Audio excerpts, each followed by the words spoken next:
बोला.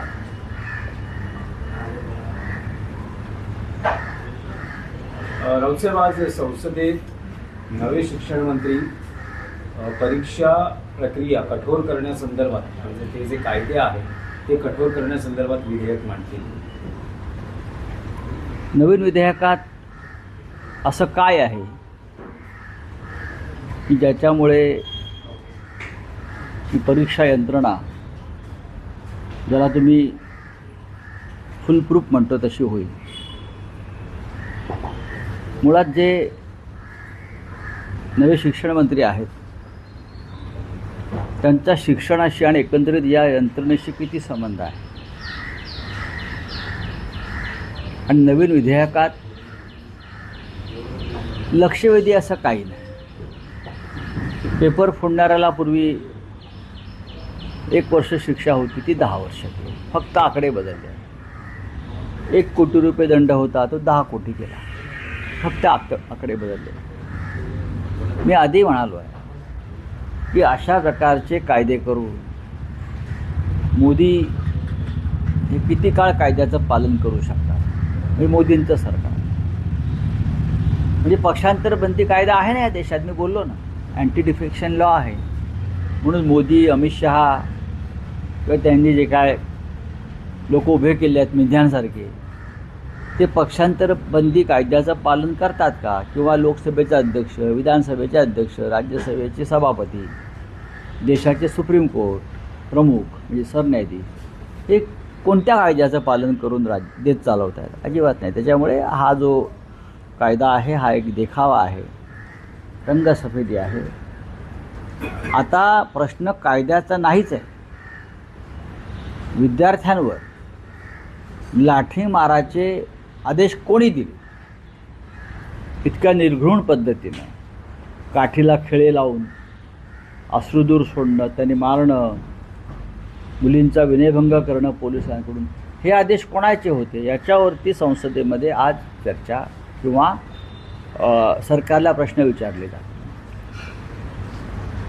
आणि इतकं होऊनही मोदी माफी का मागत नाही? कायदा काय सांगते आम्हाला? हा देश मुळात बेकायदेशीरपणे चाललेला आहे.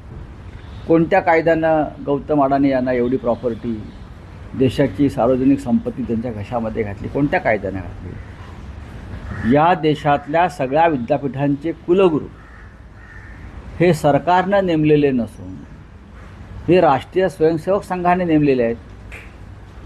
अशा कुलगुरूंच्या नेतृत्वाखाली शिक्षणाला कोणतं तेज आणि झळाळी प्राप्त होणार? मुळात मोदी सरकारने हे जाहीर करावं. मोदी सरकारने या क्षणी त्यांच्या किती केंद्रीय मंत्र्यांची मुलं किंवा भाजपचे जे मुख्यमंत्री आहेत, केंद्रीय मंत्री आहेत, भाजपचे खासदार आहेत, त्यांची मुलं परदेशात शिकत आहेत. त्यांनी जाहीर करावं किती मुलं परदेशात उद्योग करतायत, नोकऱ्या करतायत. तुमची मुलं परदेशात सुरक्षित विद्यापीठात शिकतायत, तुम्हाला इकडलं शिक्षण नको आहे. आणि आमच्या मुलांना किंवा गरिबांच्या मुलांना तुम्ही इथे शिक्षण घेण्याचा तुम्ही जी काय अभ्यास पद्धती बनवलेली आहे संघाच्या दृष्टिकोनातून, तिथे शिकावं असं म्हणताय का? आधी तुमची मुलं इथे शिकायला आणा, त्यांना हा कायदा लागू करा. जो काय तुम्ही करतायत त्यांनाही शिक्षण पद्धती लागू करा. केंद्रीय मंत्रिमंडळातल्या बहुतेक सर्व मंत्र्यांची मुलं ही परदेशात शिकत आहेत, परदेशी विद्यापीठात शिकत आहेत. आणि आमची मुलं सगळ्यांची ही या बोगस शिक्षण पद्धती गेल्या 10 वर्षाची निर्माण झाली आहे संघाच्या माध्यमातून, तिथे शिक्षण घ्यायचं हे थांबलं पाहिजे. राजीनामा झाल्यानंतर आता एमपीएससीचा औषध निरीक्षण त्यातला एक पहिला राष्ट्रीय स्तरावरचा मुद्दा आहे की पंतप्रधान नरेंद्र मोदींनी काल नंदन नीलेकणींच्या अध्यक्षतेखाली एक टास्क फोर्स स्थापन केला आहे. देशातली शिक्षण यंत्रणा ही आधुनिक केली जाणार आहे. तुमचं या नाही, मुळात या देशाची शिक्षण पद्धती ही पंडित नेहरूंच्या काळापासून आधुनिकच आहे. त्या शिक्षण पद्धतीचं वाटोळं करण्याचं काम गेल्या 10 वर्षात झालं. पंडित नेहरू असतील, इंदिराजी असतील, राजीव गांधी असतील, हे आधुनिक विचारसरणीचे नेते होते. मनमोहन सिंग असतील. तुम्ही ही आधुनिकता मारून तुम्ही भारताला पुराण किंवा महाभारत काळातल्या शिक्षण पद्धतीत नेलं. याबद्दल तुम्ही आधी देशाची माफी मागायला पाहिजे. ती निलकणीनं आणलं वगैरे सोडून द्या तुम्ही. मुळात या देशामध्ये तंत्रज्ञानाचं युग हे काँग्रेसने आणलं आहे, नेहरूंनी आणलं आहे, ते राजीव गांधीपर्यंत, मनमोहन सिंगांपर्यंत मान्य करतो.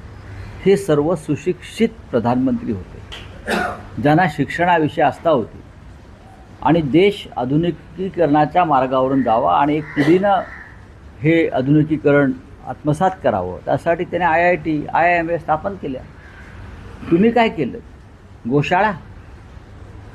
काय तुम्ही मुलांना पकोडे तळायला सांगता, तुम्ही मुलांना चहा विकायला लावताय, तुम्ही मुलांना गोशाळा स्थापन करून सरकारी अनुदानावर शेण गोळा करायला सांगताय, तुम्ही गोमूत्र गोळा करायला सांगताय. हे कसं काय? याच्यामध्ये आता निलकणी काय करणार आहे? काय करतील? काय करू शकतात? तोपर्यंत मोदी सत्तेवर राहतील का? मोदी सत्तेवर राहत नाही आहेत तोपर्यंत. त्याच्यामुळे त्यांनी एकतर राजीनामा दिला पाहिजे. आणि जसं मनमोहन सिंग यांना नरसिंह राव यांनी अर्थमंत्री केलं बिगर राजकीय व्यक्ती, तसं मिस्टर मोदी यांनी हे जे काय संघाचे स्वयंसेवक नेमतायत ना शिक्षण मंत्री म्हणून, त्यांच्याऐवजी मग निलकणींना करा ना शिक्षण मंत्री. असे अनेक लोक आहेत, अनेक लोक आहेत. गेला बाजार तुम्ही देवेंद्र फडणवीस यांचा विचार करताच आहात. योग्य व्यक्ती आहे देवेंद्र फडणवीस, आणि त्यांनाच केलं जाईल. मी ठामपणे सांगतो आहे, ते किती नाही म्हणाले तरी तेच शिक्षण मंत्री आहेत पुढे. अहो नाही, फडणवीस म्हणतात की मी मुंबईतच आहे आणि महाराष्ट्रातच आहे, मी कुठेही जाणार नाही. असं आहे की ते त्यांच्या हातात नाही ना कुठे राहणं. डेप्युटी CM पद स्वीकारणं हे त्यांच्या हातात नव्हतं ना. जेव्हा कमिशनरचा हवालदार केला ना कमिशनरचा, तेव्हा मोदी आणि शहांनीच त्यांना आदेश दिले हवालदार व्हा म्हणून किंवा जमादार व्हा म्हणून. त्याच्यामुळे त्यांच्या हातातच नाही आहे ते. भारतीय जनता पक्षात स्वाभिमान किंवा मेरिट आहे कुठे? पण या देशाचा शिक्षण मंत्री जर मेरिटवर करायचा असेल तर मोदींच्या मनामध्ये या क्षणी देवेंद्र फडणवीस यांचंच नाव चालू आहे. आम्ही मनकवडे आहोत असं समजा. तुम्ही माफी मागा म्हणताय, मात्र धन्यवाद मोदीजी असा कार्यक्रम आखलाय भाजपने या सगळ्या कशा करता धन्यवाद कशा करता? काय म्हणून? नाही काय असं केलं की कुठला ऐतिहासिक निर्णय? अच्छा म्हणजे राजीनामा घेणं गरजेचं होतं आणि त्या राजीनाम्यासाठी हजारो विद्यार्थ्यांनी त्याग आणि बलिदान केलं. 20 मुलांनी आत्महत्या केल्या, त्यांनी बलिदान केलं. शेकडो मुलींचा विनयभंग झाला जंतर मंतरला, शेकडो मुलांची डोकी फुटली, मुलींची डोकी फुटली, उपोषण करावं लागलं सगळ्यांना. याच्याबद्दल ते धन्यवाद म्हणतात, त्याच्याबद्दल मी त्यांना धन्यवाद म्हणतो.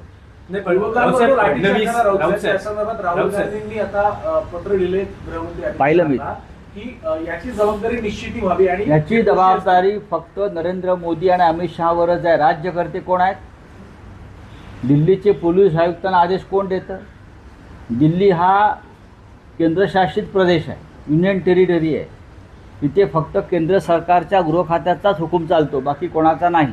नाही, पण फडणवीस असं म्हणतायत की उद्धव ठाकरेंना डायलॉगबाजी चांगली जमते, उत्तम आहे. पण त्यांच्या मोदीला काय dialogue काही परिणाम होणार मग मोदींना काय? मोदींच्या डायलॉगबाजीचा किती परिणाम झाला? मोदी हे मोठे स्क्रिप्ट रायटर, म्हणजे मोदीला स्वतःचं स्क्रिप्ट पण तयार करता येत नाही.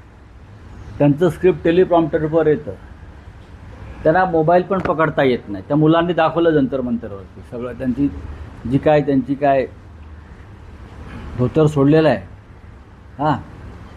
किंवा नाडा सोडलेला आहे, ते मुलांनी सगळं दाखवलं. लहान मुलांनी आम्हाला डायलॉगबाजी जमते. पुढे बोला, आम्ही सुशिक्षित लोक आहोत.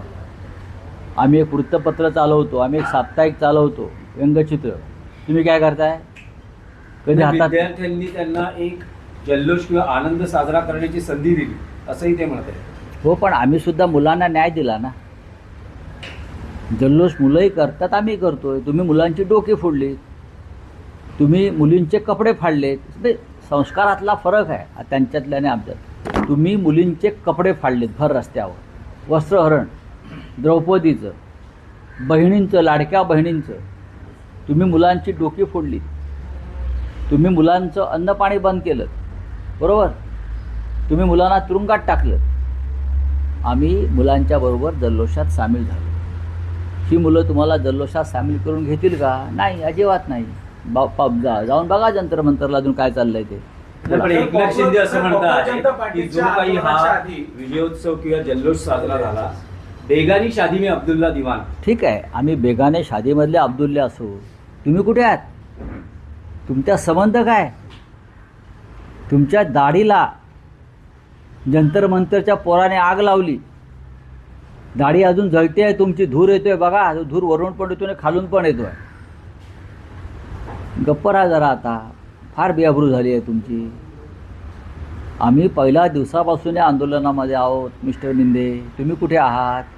आता आमचं नेक्स्ट जे आहे, काल शिवाजी पार्कला झालं, आता यापुढे पुढला मुक्काम ठाण्यात आहे आमचा. त्यांना मी आता निरोप देतो आहे. ठाण्यात काय काल काय झालं शिवाजी पार्कला? तसा ठाण्यात करणार. हो, सगळ्या मुलांची इच्छा आहे. आम्ही म्हणतो संयम पाळा, पण सगळ्या मुलांची इच्छा आहे. तिकडल्या झुरळांची इच्छा आहे. तिकडल्या सर्व सामाजिक कार्यकर्त्यांची इच्छा आहे ठाण्यात या म्हणून, लुईसवाडीला. कॉक्रोच जनता पार्टी नंतर आता नव्या एका पार्टीची स्थापना झाली. E20 पेट्रोल आणि खरं इथेनॉलच्या संदर्भातली बघा, घोटाळ्याची चर्चा E20 होती. पार्टी येऊ शकते. त्यानंतर सीतारामांसाठी रुपया पार्टी येऊ शकते.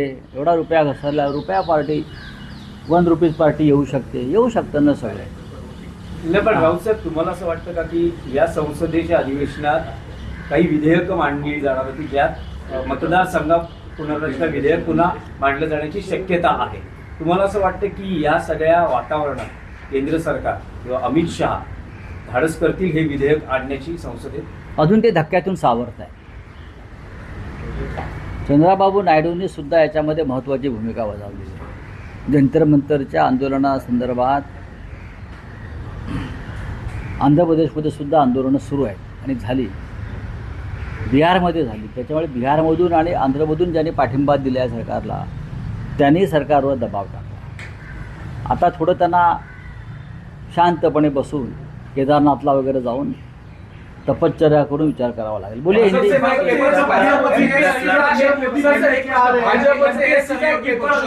या आंदोलन काळामध्ये भाजपपासून अलिप्त राहिले. शिवसेना असेल, राष्ट्रवादी असेल किंवा चंद्रबाबू असतील, हे भाजपपासून अलिप्त राहिले असं वाटतं? अलीकडे त्यांची हिंमतच नव्हती ना मुलांच्या विरुद्ध जाण्याची. भाजप एकटा पडला असं वाटतं? नक्कीच. भाजपमध्ये 2 गट आहेत या आंदोलनावरून. आता तुम्ही पाहिलं असेल की आसाममधल्या एका मंत्र्यांच्या मुलीनं आंदोलनात भाग घेतला. त्यानंतर भुवनेश्वरच्या खासदार सारंगी अपराजिता, मला वाटतं, त्यांची मुलगी आंदोलनात सहभागी झाली. तिच्यावर दबाव आला. तिने जी एक पोस्ट टाकली मुलांच्या बाजूनं, ते काढण्यासाठी. ज्याने हा दबाव टाकला त्यालाच तिने एक्सपोज केलं की माझ्यावर दबाव आला आहे म्हणून. आता हे घरातच चाललं आहे भारतीय जनता पक्षाच्या. चलिए बोलिए. एमपीएससी का पेपर बोलना है। हाँ, बोलिए। ये मोदी नया बिल लेके आ रहे हैं, क्या इस पे नया भरोसा आ सकता है? अरे कौन सा बिल लेके आएंगे नरेंद्र मोदी जी बच्चों के लिए? बच्चों के लिए एक नई बात कौन सा है? एक पेपर लीक के बारे में एक बिल आ रहा है, इसमें नई बात क्या है? पहले 1 साल की सजा थी, अब 10 साल की कर दी। पहले 1 करोड़ का जुर्माना था, अब 10 करोड़ कर दिया। यही बात है, और क्या है? मुझे बताइए नई बात क्या है इस देश? क्या मोदी और अमित शाह किसी कानून से देश चलाते हैं या सुप्रीम कोर्ट कानून को मानता है? चुनाव आयोग कानून को मानता है? पूरी तरह से बेईमान तरीके से देश चल रहा है, यहाँ कानून का राज नहीं है। तो नए कानून बनाकर आप क्या करो? एंटी डिफेक्शन लॉ है ना? फिर भी एमपी एमएलए को तोड़ देते हैं, पार्टियां तोड़ देते हैं। ये सभी को एंटी डिफेक्शन लॉ के 10th शेड्यूल में मान्यता नहीं है, फिर भी गैर कानूनी तरीके से ये लोग पार्टियां तोड़ रही है। तो पेपर लीक कितना भी कठोर कानून बनाइए, मोदी जी की सरकार में आरएसएस के लोग जो शैक्षणिक संस्थानों पर बैठे हैं वो पेपर लीक करने वाले ही है।